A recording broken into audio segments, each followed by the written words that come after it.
Bonjour et bienvenue sur le podcast Murmuréquin.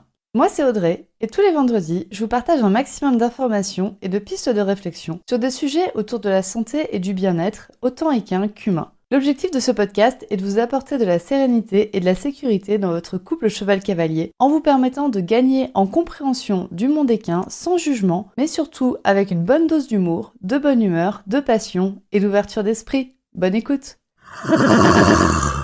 Bonjour à toutes et bienvenue dans cet épisode de podcast où j'ai le plaisir de recevoir Caroline et Viviane de Alter Planet. Donc Caroline et Viviane, je vais vous laisser vous présenter et présenter votre marque également. Qu'est-ce que c'est Alter Planet et qui êtes-vous? Bonjour, moi c'est Viviane, je suis la cofondatrice d'Alter Planet avec Caroline. Et Alter Planet, c'est tout simplement la première marque de matériel d'équitation écologique.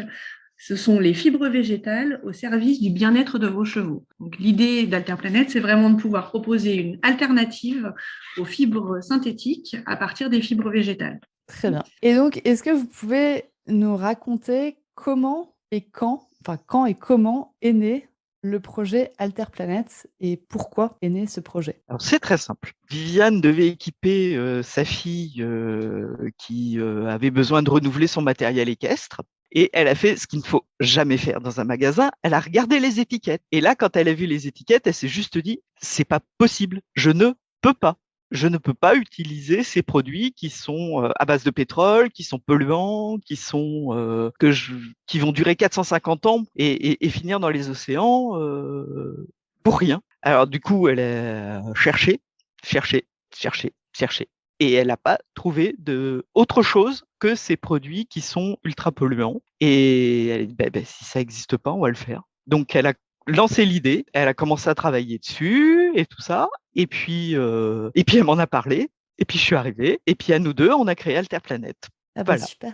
Est-ce que du coup, vous pouvez nous dire ce que c'est justement ces produits auxquels il faut faire attention quand on lit une étiquette? Moi, je pense au polyéthylène. Ouais, Est-ce qu'il y en a d'autres? alors oui, voilà, moi les étiquettes qui m'ont vraiment retourné au moment où je les ai regardées, c'est rigolo en fait, c'était vraiment à la base c'était sur les guêtres des chevaux où j'ai pris peur.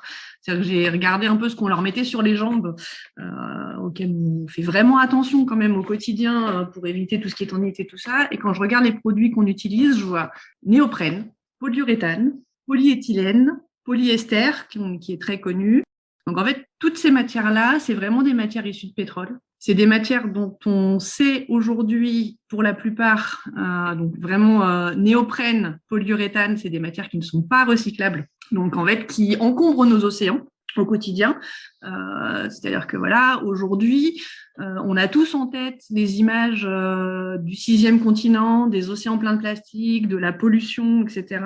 Et là, je me suis dit, ok, je fais quoi pour que demain, après-demain, en fait, ça s'arrête. Donc, il y a deux options. Il y a deux options majeures. Il y a une option qui a été prise par la plupart des marques aujourd'hui, c'est-à-dire on se dit, OK, on va recycler. Très bien, je prends les produits, je les recycle, donc ils finissent pas dans l'océan. Et moi, je suis un petit peu bête, j'aime bien aller toujours un tout petit peu plus loin que ça. Je me dis, OK, mais une fois que c'est fini, ça, ils sont toujours là, ces produits polluants. Qu'est-ce que j'en fais? Et donc, l'idée que j'ai eue, je me suis dit, si je veux pas avoir des plastiques et tout ça dans l'océan demain, je commence par pas les mettre aujourd'hui et je fabrique avec autre chose. Oui, Et donc c'est là que, voilà. Et c'est là que toute l'idée est venue, en fait. ouais, donc non seulement c'est des produits qui restent, qui durent dans le temps, mais qui en plus sont pas recyclables. Donc on Tout à peut fait. rien en faire une fois qu'ils ont fini leur vie, une fois que nos guêtres sont trouées, qu'on peut plus les mettre sur les jambes de nos chevaux parce que ça devient dangereux pour eux, on peut plus rien en faire, quoi. Là, finalement, que ce soit les guêtres ou les licoles aujourd'hui, ou les tapis, etc. Alors, on commence à avoir quelques solutions de recyclage. J'ai envie de saluer l'initiative, par exemple, de Recyclors, qui récupère les textiles. Mais en réalité, on peut rien en faire. Et donc, il se passe quoi? On met à la poubelle, ça part à la benne, et là, c'est brûlé, parce qu'il n'y a que ça qui existe aujourd'hui. Donc, c'est de l'énergie perdue, c'est du CO2 et c'est de la pollution dans l'air. Voilà, tout ce qu'on ne veut pas. Et donc vous partez du début de la chaîne, C'est ça. pour éviter justement à avoir à se poser ces questions de recyclage, etc. C'est exactement ça. C'est de se dire comment je fais pour que les produits que je fabrique aujourd'hui demain, quand ils auront fini leur vie, ils auront fini leur cycle, ils posent aucun problème et qu'on se retrouve en fait à ne plus avoir à gérer ce problème-là dans les années à venir. Donc on va remercier ta fille Viviane qui a permis de poser ce questionnement et donc d'avoir des licoles. Parce que vous, votre marque de fabrique actuellement, enfin votre produit phare, c'est les licoles, Oui, qui sont en plus donc des licoles français, il me semble. tout à fait. Pourquoi on est parti sur le licol au départ? Donc l'idée, c'était de pouvoir équiper le cheval, tout simplement, avec un produit qui va être écologique, qui va donc durer dans le temps, qui va avoir toutes les qualités dont on a parlé. Et après, la question, c'est de se dire, OK, mais il me faut un produit qui soit cohérent avec toutes les valeurs, c'est-à-dire un produit qui soit utile à tous les cavaliers, à tous les chevaux, c'est-à-dire du poulain au cheval de retraite, mais aussi du cavalier débutant au cavalier de 5 étoiles. Et parce que aller faire un produit super écolo, mais qui est juste un gadget, à un moment, ça n'a pas de sens non plus. Donc, c'est revenir vraiment à l'essentiel. Et le produit que tous les cavaliers ont, le premier truc qu'on achète, quand j'arrive au Poney Club, que j'ai 8 ans et que j'ai 6 mois d'équitation, le premier truc que j'achète, c'est un licol. Et tous les chevaux, comme dit, tous les chevaux ont besoin d'un licol, que ce soit du poulain au cheval âgé, au cheval de compétition, au cheval de loisir, qui fait des balades en main, ils ont tous au moins un licol et c'est vrai que c'est l'indispensable pour nous, les cavaliers, quoi. C'est la base de la base. Et donc, je vais répondre à une petite question qu'on nous pose souvent parce que finalement, je me suis rendu compte que les Français n'étaient pas très anglophones. C'est donc la base du nom Halterplanet. Parce que finalement, le halter avec le H, c'est le licol en anglais ou en allemand. Ah oui, en allemand aussi. Ça marche en allemand. Donc, sur l'équitation, c'est voilà.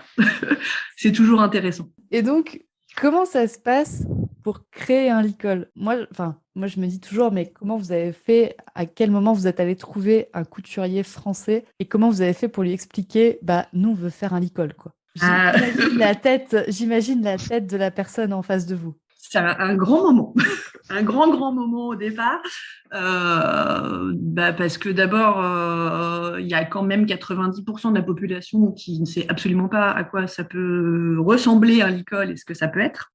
Trouver un atelier qui est capable de fabriquer un licol, c'est ultra compliqué parce que nous à la base, voilà, on ne s'est pas présenté complètement, mais voilà, moi Viviane, à la base je suis kiné-ostéo. Caroline, elle a une formation comptable, elle a bossé dans pas mal d'entreprises, mais comment dire que le textile, la couture, d'une manière professionnelle, c'est pas du tout notre milieu. Donc on ne connaissait personne, on ne connaissait rien. Donc là, on fait un petit peu comme tout le monde, c'est-à-dire que Google est mon ami. Google est mon ami 2 minutes, parce que en fait, il donne pas les réponses. Donc on cherche, on trouve, on commence par chercher. Moi, j'ai commencé par chercher les matières premières. Avant de chercher un atelier pour le faire, je voulais un produit que je puisse prototyper moi-même à la maison. Et pour ça, j'avais besoin de boucles, j'avais besoin de sangles. Donc les premières recherches que j'ai faites, c'était vraiment au niveau tout ce qui était sangles pour coudre mes licoles. Et du coup, on va passer sur l'autre question, mais comment est-ce qu'on en arrive? Est-ce que tu peux nous expliquer ce que c'est votre sangle des licoles et comment vous en êtes arrivé là, quoi? Alors, qu'est-ce qu'il y a dans vos licoles? Qu'est-ce qu'il y a dans nos licoles? Dans nos licoles, il y a de la sangle 100% lin, fabriquée en France. Donc, du lin qui a poussé en France, qui a été filé par une entreprise italienne, parce qu'à l'heure actuelle, les seules filatures françaises sont submergées, et autant vous dire que faire de la sangle pour des chevaux, c'est pas leur priorité. Donc le fil a été filé en Europe, et il est revenu dans une entreprise française du nord de la France qui en fait des sangles depuis plus de 200 ans. Donc, ils maîtrisent vraiment ça. Et donc, à partir de là, nous, on la récupère. On va l'assembler avec des boucles en laiton. Des boucles en laiton qui sont fabriquées en Italie, de manière à former un licol. Ça a l'air de rien comme ça, un licol, quand on est cavalier, on se dit c'est le produit basique, machin, truc. Quand tu commences à te pencher dessus, que tu vois le nombre de pièces, le nombre de longueurs à mesurer pour avoir quelque chose qui soit à la bonne taille, le nombre de têtes différentes de chevaux que tu as en face de toi à équiper avec des tailles différentes, tout de suite, ça devient un petit peu plus complexe. Mais on prend le temps, on prend des mesures, on contacte des gens. Moi j'ai la chance de connaître énormément de cavaliers, des chevaux très différents. Dans la conception du licol, j'ai même été jusqu'au bout de la démarche, c'est-à-dire que j'ai contacté des bitfiteuses qui donc travaille sur tout ce qui est adaptation des filets et tout ça. Et je leur ai demandé, OK, c'est quoi sur un licol, c'est quoi les problèmes qu'on rencontre aujourd'hui, c'est quoi les plus gros défauts des licols du marché qu'on va avoir aujourd'hui et qu'on pourrait corriger. Donc c'est pour ça qu'on a des licols qui ont des museroles en fait un tout petit peu plus larges que la moyenne, Un de petit peu manière plus large ou plus plus longue. longue? Plus plus longue, long, ouais. pardon, plus long. Le dessus en fait du nez est un tout petit peu plus long que la moyenne, de manière à ce que Descendre plus les vers la boucles, bouche. les carrés de licol tombent pile poil au bon endroit pour éviter d'appuyer sur les points de pression. Voilà, je vais pas t'apprendre la position des points de pression sur le nez du cheval et l'importance que ça peut avoir. Donc, on a vu les sangles. Ouais. On a vu, vous aviez trouvé, donc t'avais trouvé en fait, enfin, vous aviez trouvé des sangles qui existent déjà. C'est déjà un produit qui est présent sur le marché. Les boucleries en laiton, il me semble que c'est aussi, enfin, ça doit pouvoir se trouver. Ouais. Je ne sais pas si ça existe vraiment, celle pour chevaux. Enfin, je pense notamment à la pièce qui est le long de la muserolle, mais je pense que ça existe. Et donc après, ça a été de combiner les deux. C'est ça, de combiner les deux pour avoir pour avoir un licol qui tombe bien sur la tête des chevaux, qui soit souple, qui soit confort. Et donc la plus grosse difficulté qu'on a rencontrée, en réalité, c'est de trouver une entreprise qui avait les machines à coudre qui correspondent pour piquer à travers les sangles. Puisque ce qu'il faut comprendre dans la couture, aujourd'hui, nous, on a des licols, non seulement les sangles sont en lin, mais le fil d'assemblage, le fil de couture est en lin. Oui, donc ça demande quand même déjà pour trouver encore des machines à coudre en France, ça devient de plus en plus compliqué. Mais en plus, qui ont cette capacité technique, cette solidité, en fait. Il vous faut plus de la solidité. Il faut la solidité, en fait, il faut la puissance pour traverser les différentes épaisseurs de sangle. Là, on peut aller dans un truc très, très technique sur la fabrication du licol. C'est-à-dire qu'il y a plusieurs épaisseurs de sangle qui sont cousues ensemble. Et en fait, quand tu les couds avec un fil en polyester, ça glisse bien, c'est résistant, ça marche bien. Sauf que moi, je veux un produit qui soit biodégradable. Et donc, si je mets un fil en polyester, je perds tout l'intérêt d'utiliser ma sangle en lin ou presque sur la fin de vie de mon produit. Donc, on a été au bout du truc, on a trouvé des fils en lin. Sauf que le fil en lin, par sa façon d'être fabriqué, quand il vient passer à travers ma sangle, en fait, il y a des risques de casse. Donc, ça demande une vraie adaptation au niveau de l'atelier derrière. Ils ont carrément fait des modifs sur les machines pour pouvoir coudre avec nos fils. Oui, parce que le fil de lin est un peu plus rêche, non? Enfin, je ne sais pas comment décrire cette... Il est moins lisse, en fait. En fait, c'est le fil qui est traditionnellement utilisé en maroquinerie. Hein, donc, c'est un fil qui est extrêmement résistant. Mais comme il est fait justement à base de fibres longues et torsadées, en fait, c'est ce qui crée le frottement par rapport à la sangle au moment de la piqûre. Et donc, c'est pour ça que il a tendance à casser plus facilement au moment de la couture. Mais justement, c'est aussi qui permet d'avoir quelque chose de très résistant ensuite. Du coup, il faut le huiler. Enfin, bon, il y a des techniques. Voilà, il faut des machines spéciales. À triple entraînement, ça s'appelle, ces machines. Voilà. Et donc, il faut huiler le fil. Enfin, bon, voilà. C'est une technique toute particulière parce que le fil de lin est une technique particulière de couture. Vous avez quand même réussi à trouver des ateliers en Et France on a qui trouvé. étaient capables de faire ça techniquement. Parce que dans le problème des étiquettes que Viviane n'a pas soulevé tout à l'heure, il y avait aussi le fait que tout ça, ça vient de Chine aussi. Et que nous, on aimerait continuer à faire du local. Donc, il nous fallait des produits à l'origine française et aussi, tant qu'à faire, le fabriquer en France. Donc, on a trouvé effectivement. Et puis, il y avait une autre démarche dans Alter Planète aussi, c'est l'insertion de tout le monde. C'est que tout le monde a le droit de travailler et tout le monde doit pouvoir travailler et dans des conditions correctes. Et du coup, on a fait appel à un atelier protégé, donc qui est à Saint-Jean-de-Maurienne et qui nous fabrique nos licols. Voilà, c'est un atelier qui emploie des personnes en situation de handicap pour aller jusqu'au bout de la démarche, qui est non seulement écologique mais sociale. Vous avez réussi à trouver donc les sangles, à les combiner avec les pièces métalliques. Vous avez réussi à trouver le fil pour coudre justement ça. Enfin, vous avez réussi à trouver la technique et les ateliers pour coudre ça. Donc après, j'ai envie de dire, c'était lancé.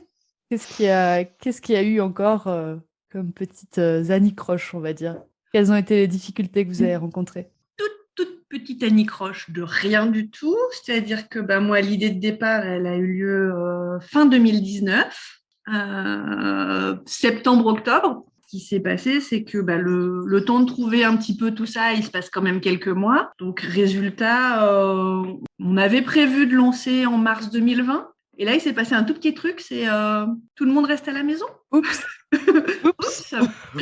Oups. Donc, impossible d'aller rencontrer les gens. Donc, voilà, impossible de se déplacer. Tout ce qui était salon pouvait être prévu a été annulé. Donc, il a fallu se recentrer, il a fallu rebondir. Enfin, on avait prévu d'utiliser Internet, mais là, il a fallu le faire vraiment énormément.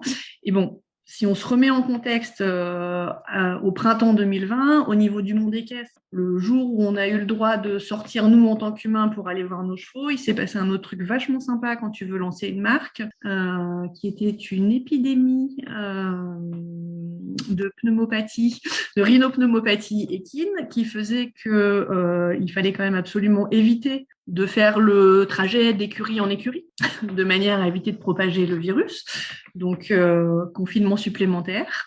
Oui, confinement équestre qui avait eu lieu, ouais. Confinement, voilà, équestre, ça veut dire que même pour nous, aller se déplacer dans une écurie, aller rencontrer les gens, montrer les produits sur des chevaux, etc., et passer dans une écurie après, c'était juste impensable. C'est-à-dire que, c'était inimaginable, impensable. Impossible aussi de se rendre sur des événements puisqu'ils n'avaient pas lieu, c'est-à-dire qu'il n'y avait pas de concours, il n'y avait pas d'entraînement, il n'y avait rien. Donc ouais, dans le démarrage, du coup, on a été décalé quasiment d'un an. Et le vrai lancement officiel, on peut dire, c'est quand on s'est rencontrés, nous, en physique, Équitalion 2021. Donc on a pris un peu plus d'un an dans la figure, quoi. Mais vous étiez tellement convaincus du bien fondé de vos licoles que vous avez continué. Oui, on s'est accroché. Quels sont les avantages justement du lin? Alors, les avantages du lin, ils sont multiples, hein, mais tout d'abord, le plus important, c'est que le lin, c'est une des fibres végétales qui est locale, qui est française, puisque 60% de la production mondiale se fait en France. Hein. Donc, on peut dire que c'est une fibre française.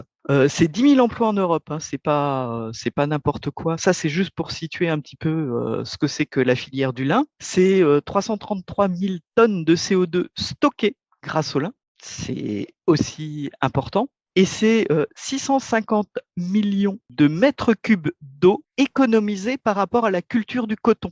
Ah oui, parce que le lin nécessite beaucoup moins d'eau. Exactement. Parce que le coton, même le coton bio et surtout le coton bio, demande énormément d'eau. Le lin, il demande de l'eau de pluie. Donc voilà, l'arrosage naturel. Donc c'est déjà à la base, c'est une plante qui est, je dirais, écologiquement ultra intéressante. Surtout avec les sécheresses comme on a eu cette année. Voilà. On se pose la question quand même de comment est-ce qu'on utilise nos ressources en eau. Voilà. Est-ce que nos ressources en eau doivent servir à arroser du coton qui, quelque part, ne devrait même pas pousser où il pousse, quoi. Alors que le lin, lui, il pousse sur des terres qui lui sont naturellement et historiquement bienfaisantes. Voilà. Donc ça, c'était la première qualité du lin, je dirais, avant même d'en faire quelque chose. C'est la qualité du lin en termes généraux, mais c'est vrai que pour les chevaux, il y a des gros intérêts à utiliser le lin aussi. Voilà. Alors après, la deuxième, c'est que c'est une plante zéro déchet, c'est-à-dire que tout est utilisé dans le lin. Ah ouais. Voilà. Donc que ce soit, tout. On va pas énumérer, mais tout est utilisé. On va être pas comme le coton où c'est que la fleur de coton en fait, qui est utilisée, quoi. Là, non. Dans le lin, du moment où il est planté au moment où il est utilisé en fibre, en fait, chaque partie, il y a pas de déchets, il y a des coproduits. C'est-à-dire que quand alors déjà le lin, on va pas le couper, on va l'arracher pour la plante. Donc, on utilise toute la plante. Et derrière, dans les différentes étapes de transformation, à chaque fois, effectivement, pour récupérer la fibre la plus pure pour faire les fils et notamment les sangles dont on travaille, il y a des choses qui sont des pertes, soi-disant. Et en fait, ça, c'est réutilisé. C'est réutilisé soit en fibre courte, sur d'autres usages. On va réutiliser les graines, par exemple, pour faire d'autres produits. Et même ce qui pourrait paraître des déchets, on en a des usages même dans le milieu animal, parce que les anas de lin, ce qu'on récupère, en fait, ça va servir, par exemple, soit au bâtiment, soit même à faire de la litière pour les chevaux, des litières sans poussière. C'est juste extraordinaire. C'est un pouvoir absorbant en plus magique. Donc vraiment le lin, du moment où tu le plantes, au moment où nous, on va aller le mettre au compost en fin de vie, il y a 0 déchet. Et donc, pour parler de l'avantage du lin pour les chevaux, c'est que surtout, c'est une fibre qui est thermorégulante, donc donc comme son nom l'indique, fait qu'elle reste à température du cheval, donc elle ne le brûle pas. Pas comme le néoprène. Voilà. Du coup, au niveau du frottement aussi, comme la plante, elle est douce, elle est respirante, elle est technique. C'est aussi, il n'y a pas de frottement, donc pas de risque de brûlure, donc pas d'irritation, pas de brûlure. Elle est hypoallergénique, donc pas de risque non plus par rapport à ça. Elle est antibactérienne, donc donc pour quelque chose qui est quand même de l'outdoor par excellence, d'avoir quelque chose qui derrière ne peut pas moisir, ça a aussi un avantage, vraiment, ça évite de mettre n'importe quoi sur le nez de nos chevaux. Elle est résistante, donc ça aussi, parce que bon, après d'avoir un super produit, mais si on l'utilise 2 fois et qu'on est obligé de le mettre à la poubelle. On les a tous connus, c'est l'icole Voilà. de certaines marques où le cheval tire une fois et on n'a plus de licol et le licol a cassé avant la ficelle. Voilà. Sur la tâche sur une ficelle. Donc voilà, donc c'est résistant. Donc bien entendu, ce qui est nos sangles, elles sont donc en 100% en lin, donc elles sont recyclables, elles sont compostables. Pour celles qui sont teintées, on a aussi vérifié qu'elles n'étaient pas nocives à l'animal. Hein, ça paraît évident quand on le dit là, mais il faut y penser aussi. Et du coup, on a un produit qui est pour l'animal absolument pas nocif. Et on va même vers le bien-être parce que au Moyen Âge, on utilisait les draps en lin pour rendre les gens plus zen. Voilà. Ça donne plein de réflexions pour les prochaines lectures d'étiquettes. Ça. Exactement. Et sur l'usage du lin pour les chevaux, moi je vais même aller un petit peu plus loin. Du coup, quand on parle de résistance, donc le lin, c'est une fibre qui est extrêmement résistante de par sa nature même de fibre longue. Et l'avantage qu'on a sur nos licols par rapport à ce qu'on peut trouver sur le marché, c'est que pour avoir une résistance suffisante pour les chevaux, on a des licols qui sont plus fins en épaisseur et plus souples. Ce qui fait que ça va mieux s'adapter en fait sur la tête du cheval, ce qui va permettre d'être vraiment positionné et léger en termes de poids. C'est-à-dire que c'est pas quelque chose qui est lourd, ce qu'on va retrouver aussi dans nos longes. On a des longes qui sont résistantes, qui vont vous tenir dans la main sans brûler les mains quand ça tire un peu, qui est plutôt sympa, et pour un poids vraiment léger. Et quand on pense aux têtes des chevaux, etc., on se dit que si on peut gagner un petit peu en poids sur alors un licol, ça paraît rien, parce que au quotidien, on se dit voilà, moi mon licol, je le mets pour brosser, pour machin, pour truc. Je dis ouais, mais un licol, c'est aussi ce qu'on met quand on transporte. Et quand on commence à transporter sur plusieurs heures en camion, savoir ce qu'on a sur la tête, ça peut être sympa. D'avoir un produit qui fait pas trop transpirer quand il fait comme cet été 35 degrés à l'ombre, ça peut être sympa. D'avoir un produit qui absorbe la transpiration mais qui garde une sensation de sec, c'est toujours intéressant. Et après, on va pas se mentir, la plupart des chevaux portent pas le licol en continu. Ouais. Maintenant, il y a quand même des écuries où, pour le coup, les chevaux le portent en continu pour des questions de praticité pour l'humain. Ah, très clairement, c'est ce qui a été à l'origine quand on a fait les premiers protos des tests qui ont été mis en place. Donc on a fait fabriquer des licols qu'on a mis en test en écurie. Et en fait, j'ai eu deux options très différentes. Une première chez un de nos partenaires qui est Cavalier Pro. Donc là, les chevaux vont au paddock et les licols traînent par terre toute la journée. Et c'est les grooms qui les utilisent. Donc autant dire qu'ils sont en situation réelle, pour vérifier vraiment la résistance et l'impact. Donc aucun souci.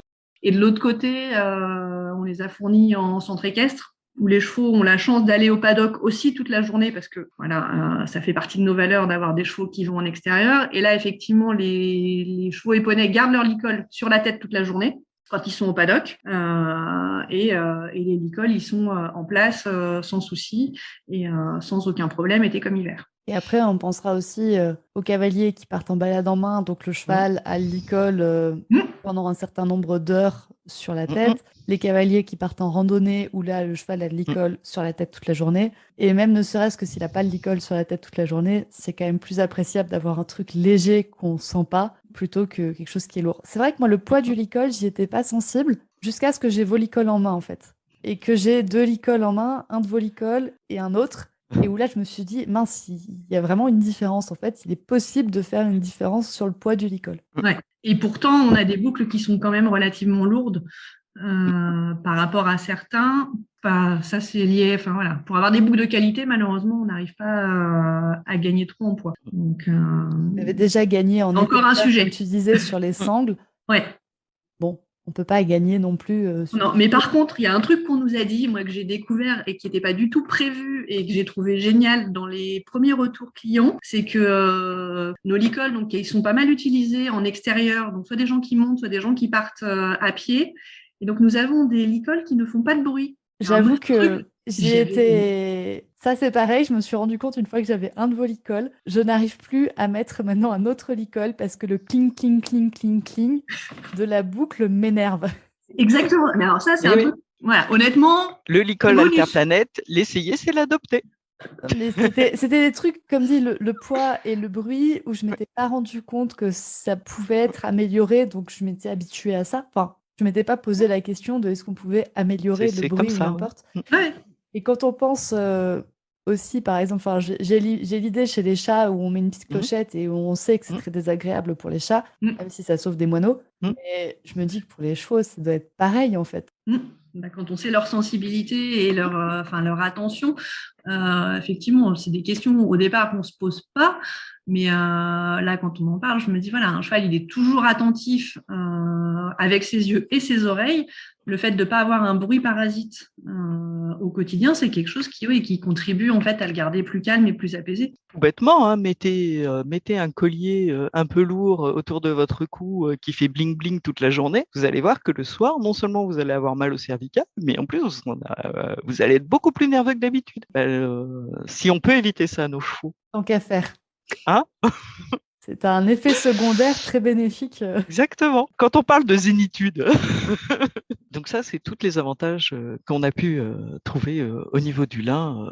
Bon, bien entendu, tout ça, c'est compostable, recyclable, parce que bon, la fin de vie du produit, même si la fin de vie, elle n'est pas pour aujourd'hui, hein, c'est vraiment des produits qui sont conçus pour du long terme, il faut aussi prévoir ce qui se passe après. Ça fait beaucoup de questionnements à avoir. Donc Est-ce que ce que j'achète, est-ce que j'ai envie qu'il soit écologique? Est-ce que j'ai envie qu'il soit français? Est-ce que j'ai envie qu'il dure dans le temps? Est-ce que j'ai envie qu'il soit bon pour mon cheval et autant pour la planète?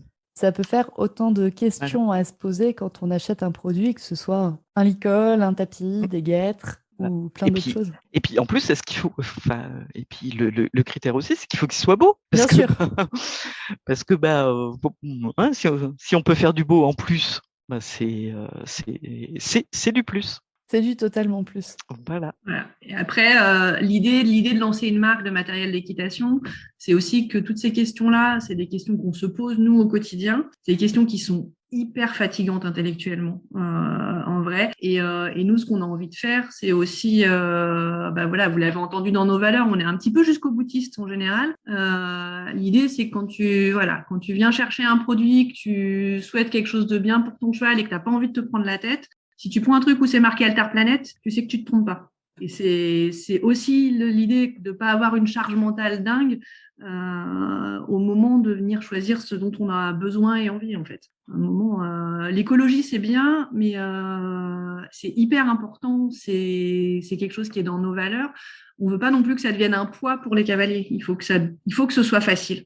Et pour que ce soit facile, c'est à nous de faire le boulot, c'est à nous de faire le job en tant que marque, de proposer des produits qui soient vraiment accessibles, sans que vous ayez 12 000 questions à vous poser. Justement, toutes ces questions-là, on se les pose nous en amont.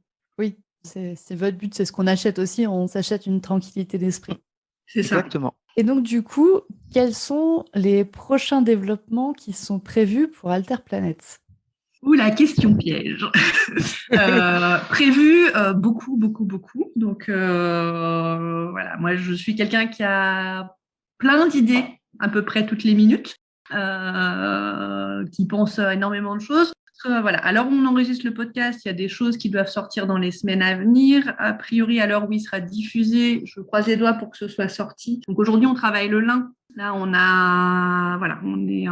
monte un partenariat avec un producteur local, en fait, d'huile de lin, qui est à 2 pas de chez nous. Les champs sont tout autour de chez nous, qui va nous permettre, en fait, de vous proposer des produits à base d'huile de lin que vous retrouverez sur notre site. Donc l'huile de lin qui peut être très utile pour les chevaux, notamment en hiver, pour la prise de poids, pour un apport en protéines et en oméga 3. Exactement. Alors, les oméga 3, c'est facile, hein. Le nom officiel de l'oméga 3, c'est l'acide linoléique comme lin. En fait, une huile de lin, c'est l'huile qui contient le plus d'oméga 3, c'est-à-dire 55 à 60% d'oméga 3. Donc, si vous voulez complémenter en oméga 3, c'est le meilleur moyen. L'oméga 3, c'est ce qui manque dans le foin. En général, nos chevaux n'ont pas besoin de trouver de l'oméga 6. Ils ont besoin de trouver de l'oméga 3. Et voilà, c'est valable aussi pour les humains. Donc c'est bien, ça va vous faire un coproduit, justement. On parlait tout à l'heure des coproduits du lin. L'huile de lin étant un coproduit du coup de Volicol. Exactement. Et bientôt, on aurait utilisé toute la plante. Quasiment, ouais. Voilà. Et après, on a des projets. Donc, je sais qu'il y a pas mal de gens qui nous suivent déjà sur les réseaux, tout ça, donc ils sont au courant. On a les fameuses nouvelles couleurs qu'on attend depuis très longtemps. Et là, on va en revenir à la question de tout à l'heure de trouver des fournisseurs. En fait, autant, comme tu disais tout à l'heure, la sangle, c'est un produit qui existe déjà. Sauf qu'aujourd'hui, les fabricants français fabriquent de la sangle uniquement en couleur neutre, enfin non teintée. Et voilà, on disait, nous, on veut des produits qui soient jolis, qui soient sympas, que les cavaliers aient plaisir à utiliser. Donc, on cherche à pouvoir produire de la couleur, des couleurs certifiées GOTS. Oui, parce qu'il y a quand même des couleurs écologiques, parce qu'il y a beaucoup de teintures qui sont un enfer pour l'environnement. Exactement. Donc, on cherche aussi ça. Et clairement, ça fait 1 an qu'on harcèle les fournisseurs avec notre plus gros défi. En fait, c'est une question de quantité. C'est-à-dire qu'ils veulent bien nous faire nos sangles en couleur, sauf qu'il faut qu'on arrive à équiper tous les chevaux de la terre avec une seule couleur. Donc, ça devient compliqué. Et donc, tout le travail est là-dessus, sur le travail de la couleur. On avance bien. On a espoir que ce soit présent là incessamment sous peu. Après, vos licols sont déjà disponibles. Enfin, à l'heure où on enregistre le podcast, sont disponibles en bleu, en couleur naturelle, donc c'est un beige écru.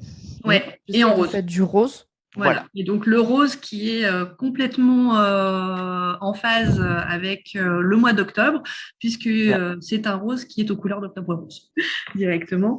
Et donc dans les projets, le deuxième projet sur lequel on bosse à fond là depuis quelques mois et les avancées sont plutôt positives, c'est d'avoir un tapis Alter Planet. Puisque les cavaliers nous l'ont demandé. C'est pas le produit qu'on avait décidé de sortir en deuxième, mais sur la demande de nos clients et des cavaliers en général, on a décidé de fabriquer un tapis Alter Planet, donc un tapis qui corresponde à nos valeurs, donc un tapis en fibre végétale, avec toutes les qualités qu'on retrouve sur nos licols que vous pourrez avoir directement sous la selle. Parfait. Donc là, en plus, les propriétés thermorégulatrices, antibactériennes du lin vont être vraiment exploitées à fond. À fond et avec le petit truc Alter Planet, c'est-à-dire en fait, donc on va retrouver le lin sur les parties extérieures du tapis, sur les tissus comme on s'y attend. Mais voilà, le petit truc Alter Planet, c'est de se dire que la garniture du tapis, ce qui fait l'amorti en fait et un petit peu l'épaisseur de notre tapis, sera aussi en fibre végétale. Totalement en fibre végétale. Avec notamment des propriétés thermorégulantes et respirantes, histoire de limiter un petit peu la transpiration de nos chevaux sous les selles, que ce soit en hiver pour éviter qu'ils tombent malades et en été pour éviter qu'ils meurent de chaud. Oui, d'éviter de rajouter, ils transpirent déjà bien assez.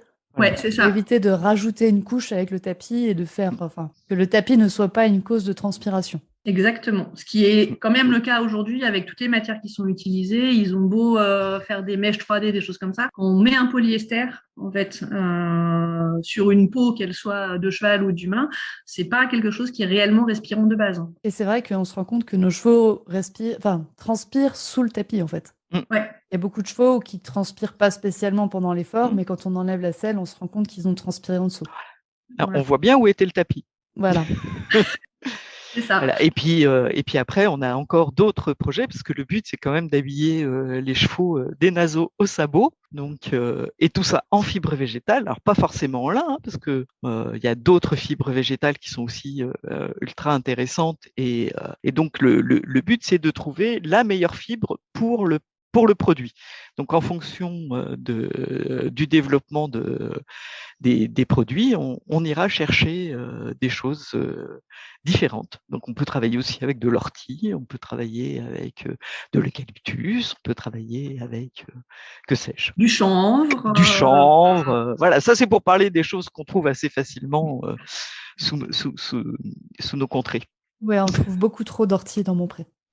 Venez les chercher. Mais on peut en faire beaucoup de choses. On en faisait de très très jolis tissus dans le temps et on a abandonné l'ortie, on ne sait pas pourquoi. Ah, mais je pense que beaucoup de cavaliers vont être ravis d'entendre parler de l'ortie qui serait utilisée ailleurs que pour nous piquer les mollets. Exactement. Et pour faire des soupes. Donc, si vous aviez un dernier conseil, on va dire, à donner à un cavalier propriétaire de chevaux, qu'est-ce que ce serait? À part de lire les étiquettes. On a appris à lire les étiquettes grâce à vous pendant ce... Non, mais c'est très intéressant. C'est très intéressant de savoir lire une étiquette et de se poser des questions et de savoir se questionner sur nos achats pour nos chevaux. Et donc, quel serait le conseil que vous donneriez à des cavaliers propriétaires? Je dirais Vas-y, Caroline. Allez, je me lance. Donc, moi, je dirais, qui veut aller loin, ménage sa monture.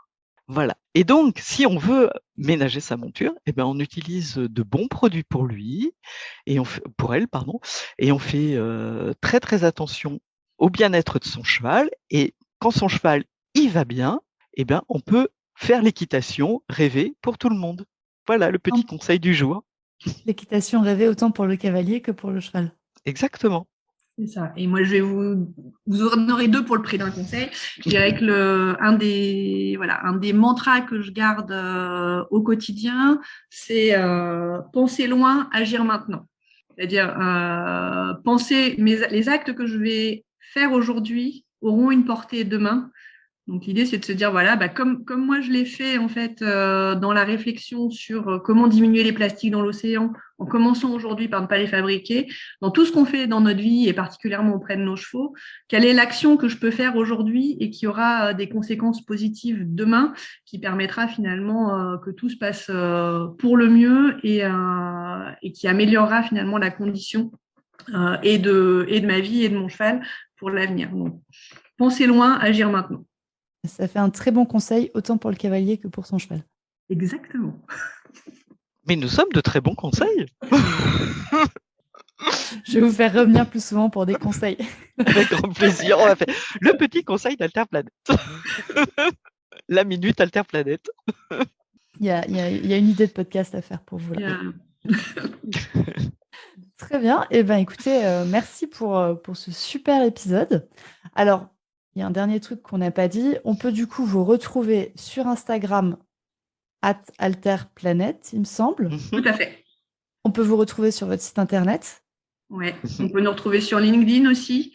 Donc sur la page Alterplanète LinkedIn, on a une page Facebook Alterplanète et si vous voulez nous joindre en direct, on a chacune notre page LinkedIn, donc Viviane Gonnet ou Caroline Verrouste sur LinkedIn et par message sans souci, on vous répond en direct.